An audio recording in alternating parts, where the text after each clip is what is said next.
स्त्री अपने पति को धोखा कब देती है? समाज में रिश्तों की जटिलताओं को समझना एक कठिन कार्य है।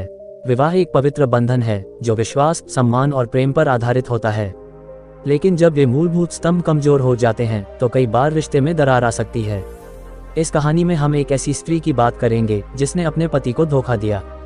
परंतु ये कहानी सिर्फ उसके धोखे की नहीं, बल्कि उन परिस्थितियों की है जिनकी वजह से ऐसा हुआ। अकेलेपन का दर्द। रीमा और अर्जुन की शादी को 10 साल हो चुके थे। दोनों ही पढ़े लिखे, मेहनती और सभ्य परिवार से थे। शादी के शुरुआती सालों में सब कुछ ठीक था। अर्जुन एक बड़ी कंपनी में मैनेजर था और रीमा ने अपनी पढ़ाई पूरी करने के बाद घर संभालने का फैसला किया। दोनों का जीवन सुखद लग रहा था, लेकिन धीरे धीरे उनका रिश्ता बदलने लगा। अर्जुन अपने काम में इतना व्यस्त हो गया कि उसे घर और रीमा के लिए समय निकालना मुश्किल हो गया। हर रात ऑफिस से देर से लौटना, वीकेंड पर भी काम करना, और जब भी रीमा उससे बात करने की कोशिश करती, अर्जुन उसे टाल देता। वह कहता, रीमा, ये सब मैं तुम्हारे और हमारे भविष्य के लिए कर रहा हूँ। तुम्हें समझना चाहिए। रीमा ने पहले कुछ समय तक समझा, लेकिन धीरे धीरे वह अकेलापन महसूस करने लगी। उसने कई बार अर्जुन से कहा, हमारे रिश्ते में कुछ कमी आ रही है, हमें एक दूसरे के लिए समय निकालना चाहिए। लेकिन अर्जुन हमेशा यही जवाब देता, तुम फालतू सोच रही हो, सब ठीक है। योजक चिन्ह योजक चिन्ह योजक चिन्ह। धोखे का परिणाम। एक दिन अर्जुन ने रीमा के फोन में रोहन के मैसेज देख लिए। वह चौंक गया और गुस्से में बोला, ये सब क्या है रीमा? क्या तुम मुझे धोखा दे रही हो? रीमा ने भी रोते हुए जवाब दिया, ये धोखा नहीं है अर्जुन, ये वह खालीपन है जिसे तुमने मेरे जीवन में भरने का प्रयास नहीं किया। रीमा और अर्जुन की शादी को 10 साल हो चुके थे।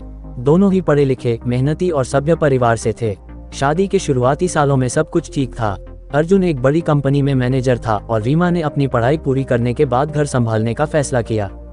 दोनों का जीवन सुखद लग रहा था, लेकिन धीरे धीरे उनका रिश्ता बदलने लगा। अर्जुन अपने काम में इतना व्यस्त हो गया कि उसे घर और रीमा के लिए समय निकालना मुश्किल हो गया। हर रात ऑफिस से देर से लौटना, वीकेंड पर भी काम करना, और जब भी रीमा उससे बात करने की कोशिश करती, अर्जुन उसे टाल देता। वह कहता, रीमा, ये सब मैं तुम्हारे और हमारे भविष्य के लिए कर रहा हूँ। तुम्हें समझना चाहिए। रीमा ने पहले कुछ समय तक समझा, लेकिन धीरे धीरे वह अकेलापन महसूस करने लगी। उसने कई बार अर्जुन से कहा, हमारे रिश्ते में कुछ कमी आ रही है, हमें एक दूसरे के लिए समय निकालना चाहिए। लेकिन अर्जुन हमेशा यही जवाब देता, तुम फालतू सोच रही हो, सब ठीक है। अर्जुन ये सुनकर चुप हो गया। उसने कभी सोचा भी नहीं था कि उसका ध्यान न देना उनके रिश्ते को इस मुकाम पर ले आएगा। समाप्ति। ये कहानी यह बताने की कोशिश करती है कि धोखा किसी भी रिश्ते में एक तरफा गलती नहीं होता। रीमा का रोहन से जुड़ाव गलत था, लेकिन अर्जुन की उदासीनता ने इस स्थिति को जन्म दिया। रिश्तों में संवाद, समझ और समय का होना बहुत जरूरी है। यदि ये तीनों चीजें न हो तो रिश्ते कमजोर हो जाते हैं और लोग गलतियां करने पर मजबूर हो जाते हैं। इस कहानी का उद्देश्य किसी को सही या गलत ठहराना नहीं, बल्कि यह समझाना है कि रिश्तों को मजबूत बनाने के लिए दोनों पक्षों को प्रयास करना चाहिए।